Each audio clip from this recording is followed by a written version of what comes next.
Bonsoir et bienvenue à tous pour suivre cette édition du journal parlé en français. On va directement prendre le sommaire. Incursion des miliciens de la Codeco dans les sites miniers de Lodjo.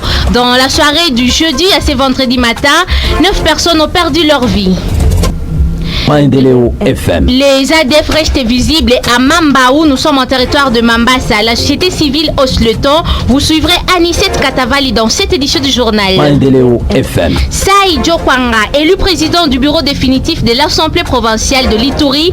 Les messages de félicitations s'en suivent. Vous aurez à suivre certains dans cette édition. Maendeleo FM. Également, les actualités sportives sont à écouter dans cette édition du journal. Je suis à la présentation la reine Aminata Kitambala, la prise de son et la mise en onde assurée par l'ingénieur Jean-Cyr Mbata.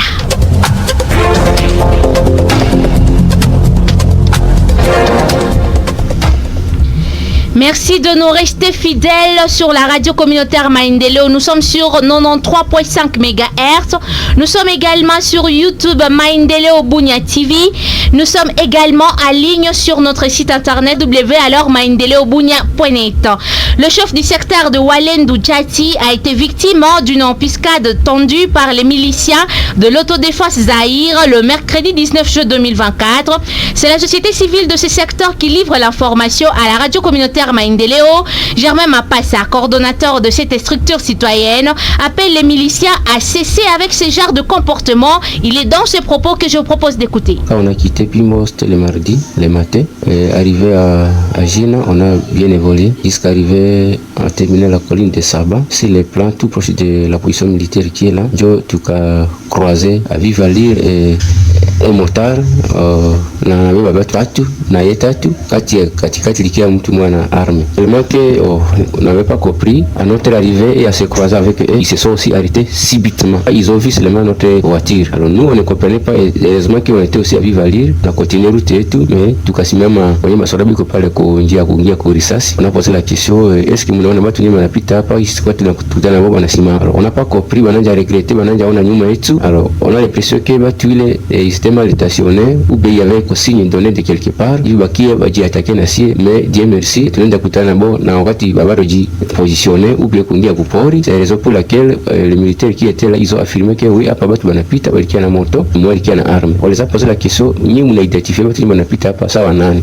Les militaires à position déjà à route de l'Opa disons à Isasi ils ont dit non il y a batu autodéfense. Alors on dit quand ils commencent à circuler comme ça avec des armes, est-ce que ça fait du bien alors que vous êtes ici là va pas vile bananja kwa sama kitu banaweza sema hivi tukaendelea njia mais likia ya suspect parce que kila mtu ko libre kupita kwa RN27 hata kila njia na basi muderange jour passage ko autorisé na kila mtu. Ça c'est droit à quelqu'un. Alors quand il y a des choses qui se manifestent dans des régions comme ça ne présente pas. D'ailleurs il est connu wanaenda attendre on dirait la muscade de Nassi il est condamné à titer même groupement CCL. Les miliciens de la Codeco attaquent depuis la soirée du jeudi 20 juin le site minier de Lodjo en territoire de Ndjougou. L'acteur politique Kanecho Baby condamne la tuerie de 9 personnes durant cette incursion et alerte une fois de plus les autorités militaires à agir le plus tôt en imposant l'autorité de l'État sur l'ensemble de la province de l'Ituri. Cet acteur politique du territoire de Ndjougou demande au gouvernement national de doter les FARDC des moyens nécessaires pour qu'elle en finisse avec les gens qui sèment dans le chef de la population. Il demande par ailleurs à la population de cesser de se faire des conflits inutiles qui ne permettent pas le développement alors de la province. Il en parle dans cet élément. Nous venons de condamner tout ce qui s'est passé à Lodjo depuis hier. L'attaque de Codeco vers les cités minières de Lodjo, ça a fait 9 morts vers Bianda. Et puis aujourd'hui matin, on a commencé encore tous les matins avec cette attaque. Condamnons ça avec dernière énergie parce que c'est les paisibles populations qui payent les prix et puis c'est les paisibles populations qui continuent à mourir. On a déjà coté beaucoup de morts dans le territoire de Ndjougou. On en a mal. Nous sommes vraiment tellement déçus sur tout ce qui se passe à Ndjougou. Les auteurs de ces massacres, c'est les milices Codeco qui ont attaqué Lodjo. On ne sait pas le pourquoi. Aussi, le temps que le VPM était ici, on a signé les accords. Il y a aussi des FARDC qui se trouvent à Lodjo là-bas, mais on a tué 9 personnes avec beaucoup de dégâts matériels et puis il y a beaucoup de blessés.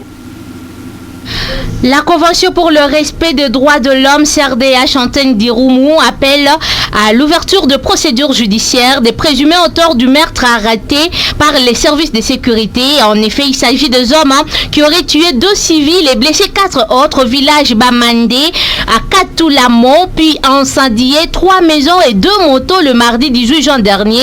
La CRDH à Irumu fait référence également aux malfrats appréhendés par la population le jeudi 20 juin dernier alors qu'ils voulaient fuir la traque des militaires FARDC du 32053e bataillon. Christophe Mounianderou souhaite une implication des autorités de la place pour arrêter alors les réseaux de ceux qui se déguisent en ADF et voler le cacao. On l'écoute. C'est jeudi 20 juin 2024 que cette population a réussi à maîtriser et financer de ces mouvements qui se déguisent à des ADF. Ces mouvements, et là juste c'est pour faire terreur à la population civile afin que cette dernière puisse abandonner leurs champs, et ces derniers se donnent à l'activité des vols de cacao, des vols de produits champêtres. C'est comme ça, c'est vers la matinée que les grands financiers de ces mouvements est parti à profondeur de la brousse pour récupérer les cacao que ces derniers auraient déjà volés, et de son retour arrivé au village, la population a mis la main sur lui et cette population l'a remis entre les mains des services de sécurité et qui poursuivent son instruction. Et notre appel étant le bureau de la Convention pour le respect des droits humains, c'est appeler les services de sécurité au niveau territorial de Irumu, mais aussi en particulier l'administrateur du territoire de s'impliquer afin qu'on puisse dénicher tous ces mouvements-là qui veulent déstabiliser la chefferie de Walese-Fokut en général, mais aussi les groupements Bapoulou, parce que c'est le seul groupement où la population est au moins à 90 à 95% a déjà regagné les milliers. Et c'est la société civile Force Vive de Biakato qui alerte sur le passage de ZADF. La journée de ce vendredi 21 juin à Mambaou, une entité de la chefferie de Babila Babombi, Anicet Katavali, qui nous a livré l'information, indique cependant que même les civils pris en otage le samedi dernier ne sont pas encore retrouvés. Le porte-parole de l'armée en Ituri, le lieutenant Jules Ngongo, revient sur la nécessité de respecter et faire respecter les actes d'engagement. Le contraire, les miliciens subiraient le châtiment suprême de la République. Les Codeco, les Aïr, des groupes armés locaux, l'un défendant la communauté Emma et l'autre défendant la communauté Lene, continuent encore à troubler la quiétude, la tranquillité de nos populations dans les territoires de Dieu. Alors que ces derniers sont signateurs d'actes d'engagement de paix devant les autorités politico-militaires. Comme ils sont en train de faire de faux jetons, c'est-à-dire ils ne respectent pas leur acte de cessation des hostilités, tenez que le mois de juin, ils demeurent à continuer avec les attaques et représailles. Et lorsque les Codeco attaquent une localité où il y a les M, les Aïrs crient au secours aux forces armées. Lorsque les Aïrs attaquent une communauté où il y a les populations civiles lendou, les Codeco crient au secours aux forces armées. Mais on ne cessera jamais de l'aider. La manière façon de faire la paix, comme nous observons à un certain moment, nous observons cette accalmie, la manière façon de pérenniser cette paix pour toutes les communautés de l'Ituri et que ces groupes armés signataires d'actes d'engagement de paix cessent de s'attaquer, qu'ils cessent de s'entretuer, qu'ils cessent. Et si vous pouvez vraiment le constater, il y a une nouvelle qui vient d'apparaître sur notre plateau, faisant part de 23 morts et plusieurs blessés enregistrés au village Lodjo, l'entité située en secteur de Banyali-Kilo. Ça veut dire donc que le bilan a été revu à la hausse.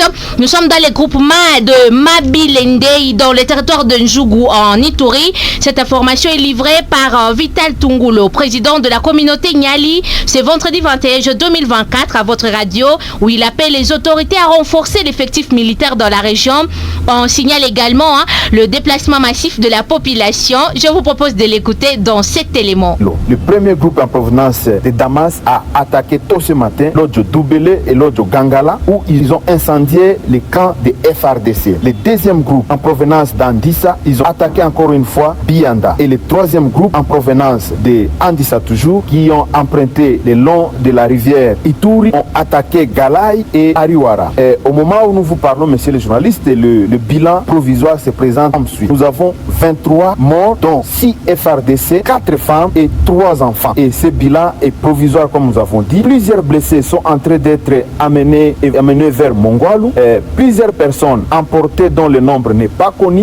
Nous avons plusieurs maisons qui ont été incendiées par ces malfrats. Et la population s'est massivement déplacée vers Pito et vers Mongwalu. Et la situation actuelle est très confuse. Les miliciens génocidaires Codeco continuent à contrôler les centres Ariwara, Bianda et Galay. Partout là-bas, ce sont les miliciens de Codeco qui sont en train de contrôler. Et tout ce que nous demandons aux autorités sécuritaires, de déployer suffisamment nos FRDC pour sauver, pour protéger la population. Parce que ce que nous sommes en train de vivre, c'est différent de ce qu'on est en train de nous vanter dans des radios et dans des médias. Donc nous demandons encore une fois de plus, et ce n'est pas pour la première fois que nous continuons, nous faisons cette demande. Les miliciens génocidaires de Codeco sont à l'aise, non inquiétés dans plusieurs entités des secteurs de Banyal et Kilo.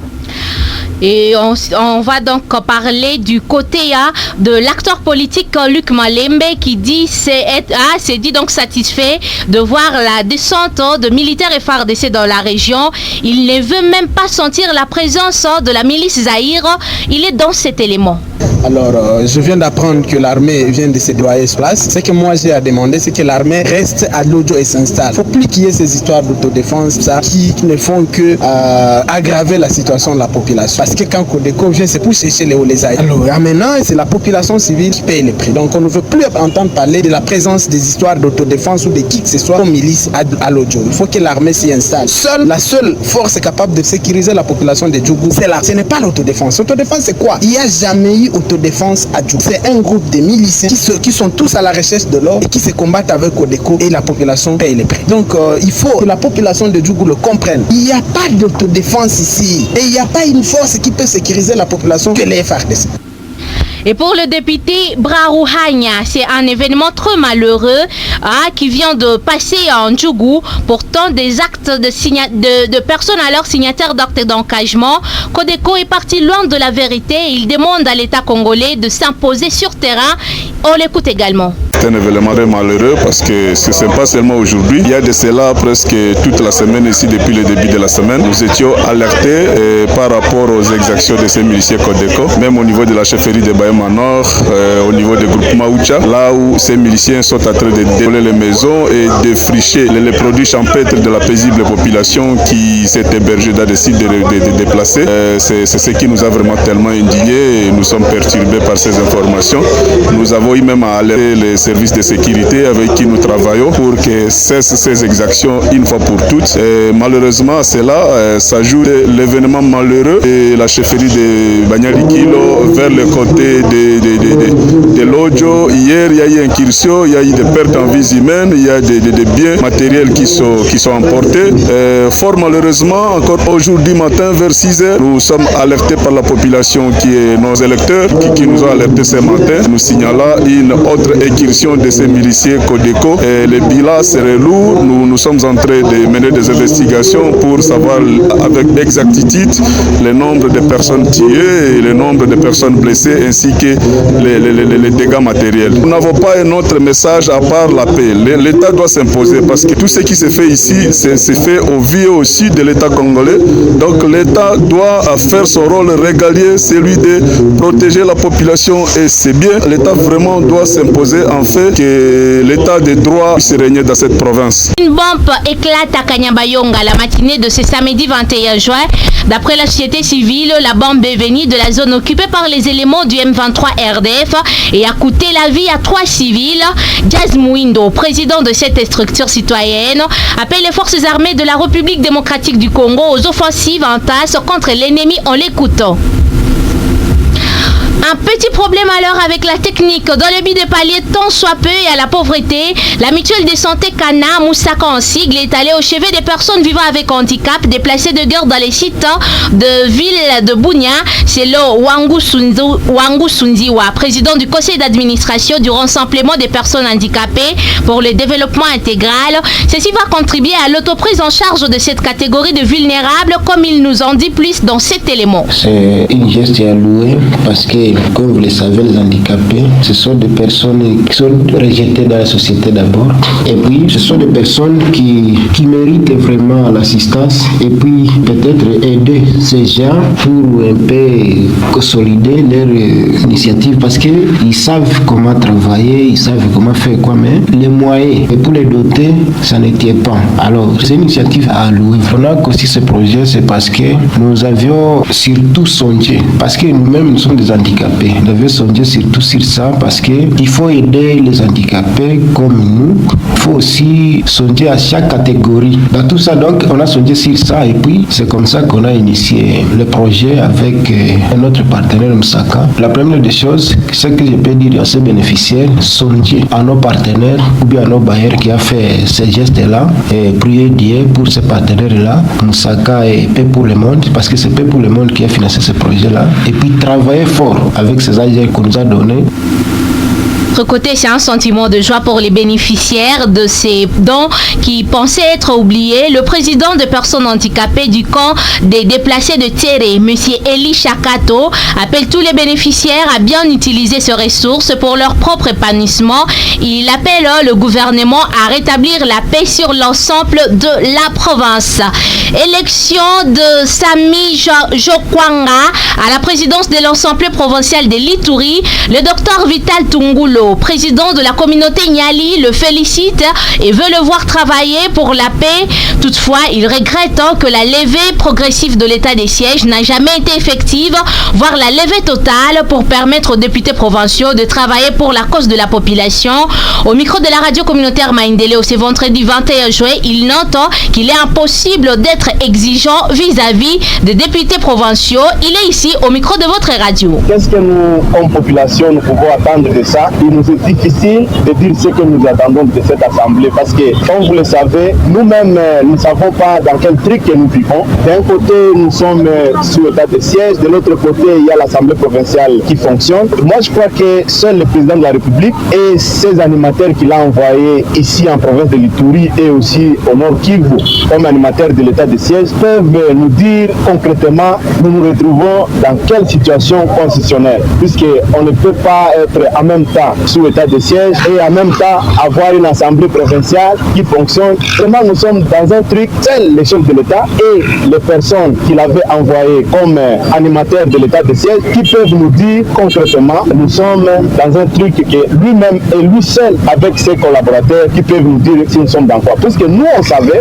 que sous état de siège, on ne devrait pas avoir d'abord l'élection. État de siège veut dire suspension de toutes les institutions civiles. Depuis que le chef de l'État avait promis la levée progressive de l'état de siège, aucune autorité militaire qui a déjà été remplacée, on dirait ce qu'on attend de nos élus, puisque nous les aimons beaucoup, nous les avons votés, mais maintenant là, ils n'ont rien de ce qu'ils peuvent nous donner comme travail, surtout qu'ils sont limités par cette mesure exceptionnelle qui est l'état de siège. Samuel Chakonga a été élu président de l'Assemblée provinciale de l'Ituri. La séance plénière de ces électorales a été tenue ce vendredi 21 juin 2024. 45 députés provinciaux étaient présents lors de cette plénière et 40 ont voté pour ces cadres de l'AFDC de Bahati Lukwebo. C'est confiant à la presse, Sami Chakonga a noté qu'il va travailler pour la paix en collaborant avec l'exécutif provincial. Il est au micro de Joseph Kisuki.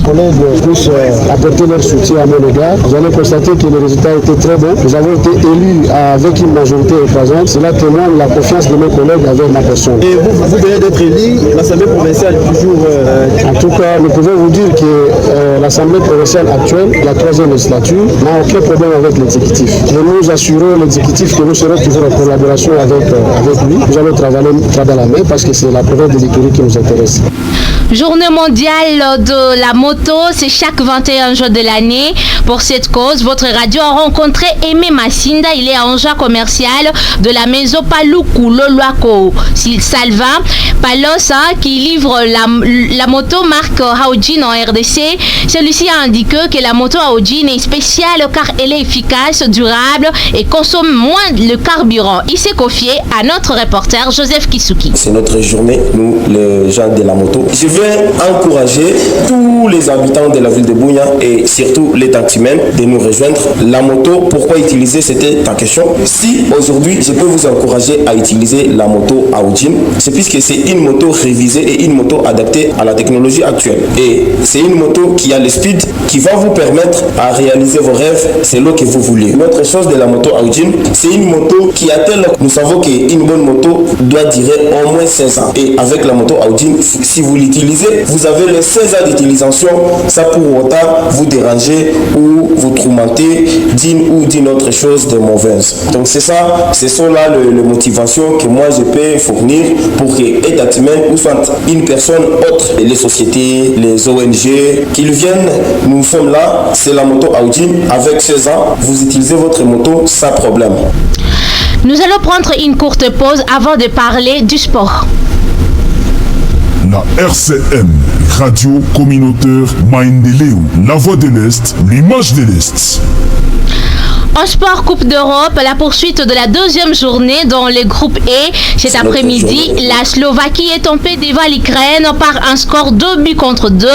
À 18h, le match se joue déjà dans le groupe D entre Pologne et l'Autriche. Dans le même groupe, à partir de 21h, Pays-Bas aura un morceau dur à croquer devant la France. Notons qu'hier, jeudi 20 juin 2024, la Slovénie et la Serbie dans le groupe C avaient fait un match nul d'un but partout. Même score entre Danemark et l'Angleterre. Dans le même score, un but à 0 était le score final. Tard dans la soirée entre l'Espagne et l'Italie dans le groupe B. Grâce à cette victoire, l'Espagne rejoint l'Allemagne, pays organisateur dans la phase de 8e de finale de la Coupe d'Europe. Démarré ce vendredi 21 juin, tôt dans la matinée, donc à partir de 2h du matin, le premier match de la Copa América a vu la victoire de l'Argentine de Lionel Messi battre le Canada de Alphonse Davies par le score de 2-0. Ces deux réalisations du côté, donc je disais, ces deux réalisations du côté d'Argentine ont été signées par Julián Álvarez et Lautaro Martinez respectivement à la 49e et 88e minute de jeu. Cette série des matchs va se poursuivre dans la matinée de demain alors à partir de 2h entre le Pérou et la Chili. Rappelons que cette compétition prend les équipes de l'Amérique du Sud, Amérique du Nord centrale et de la Caraïbe. La dernière édition a été remportée par l'Argentine. Ainsi, nous bouclons complètement notre édition du journal. Vous avez aimé notre édition, dites merci et abonnez-vous massivement sur notre chaîne YouTube Maendeleo Bunia TV, notre site web garde nos actualités. Vous pouvez nous visiter sur www.maendeleobunia.net. Nous sommes également sur Facebook, Instagram et TikTok. Merci également à l'équipe de rédaction chapeautée par Josport Ajorkim. La technique est assurée par Jean Sirumbata. La réalisation de cette édition est assurée par Sissilema, les youtubeurs. La reine Aminata Kitambala, je vous l'ai présentée. Nous sommes tous sous la direction de Biamungu Kachelewa. Portez-vous bien, une excellente soirée à toutes et à tous. Surtout bon début de week-end.